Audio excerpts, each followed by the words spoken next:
Good day. So, ito, trip lang. Kasi nasa Oregon pa rin naman kami. And bumalik kami dito sa Pork and Spoon Filipino restaurant. And buhat-buhat ko sa little joke. Yeah, we're going in.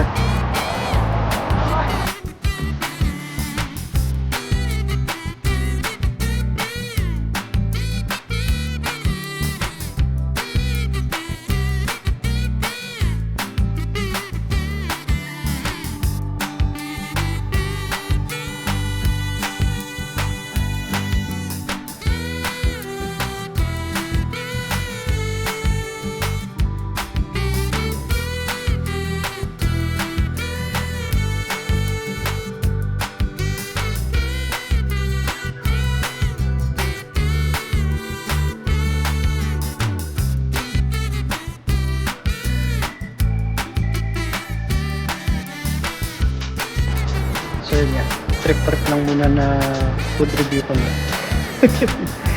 Ayun, ito lang. Pakita muna habang naghihintay yung in-order. So this is their place, Pork and Spoon. Tapos nagbibenta rin sila ng mga tinapay.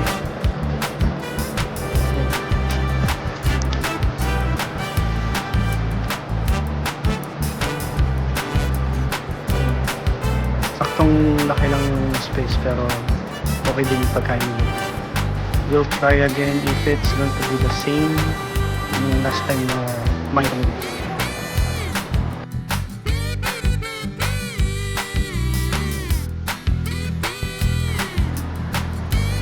Ang in-order ko is yung sisig. Si Mami J, ang in-order niya is yung combo meal. May adobo, lumpia, and pancit. Then, an extra na barbecue. So, mamaya na ulit after dito. Wait, comment rin lang about dun sa may food. Yung sa sisig nila, malaki yung serving. Pati yung rice, malaki yung serving. Yung barbecue, hindi pa namin na tikman kasi parang i-take out pa lang namin. And yung adobo, hiningi ako na unti kay Mami Jo. And okay yung adobo nila, masarap yung adobo. Yung sisig, okay din yung sisig. Pero mas tip ko yung adobo nila. Masarap yung pasta. Another quick commentary. Yan, almost to na ako sa may sisig. To explain yung lasa ng sisig, okay siya. Tapos parang sinama na yata nila yung pampaasin or kalamansi yun sa sisig. And yung barbecue na tumitin na kami ng ente. Okay, orderin yung barbecue. Masarap yung marin nila. Then, tumitin din ako ng lumpia. Ayun, sakto yung lumpia. Pero, once na sinausaw nyo dito sa sausawan niya, sobrang sarap. Yun yung nagpa-elevate ko sa lasa ng lumpia. Yung pansit na tikman ko, okay lang. Yung normal na pansit. And, yeah. Tapusin ko na itong kinakain. Describe ko lang ng konti yung lasa ng dipping sauce nila or sausawan nila para sa which is it's going to complement din dito sa mga barbecue nila.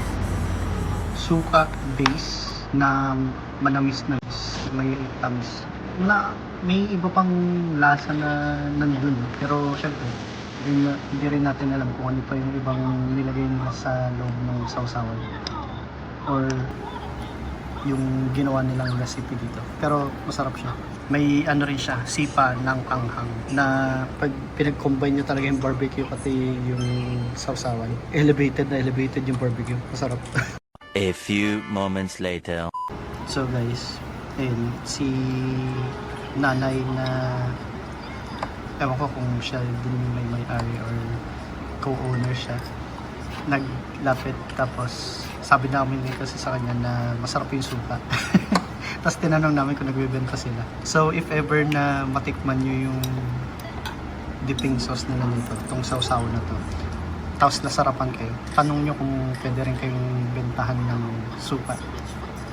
Kasi masarap talaga, promise. So bumili kami ng extrang suka para if ever na maglumpia kami or ganito, barbecue. Sinest na ni Mrs. yung barbecue eh. Dinip niya doon sa may suka.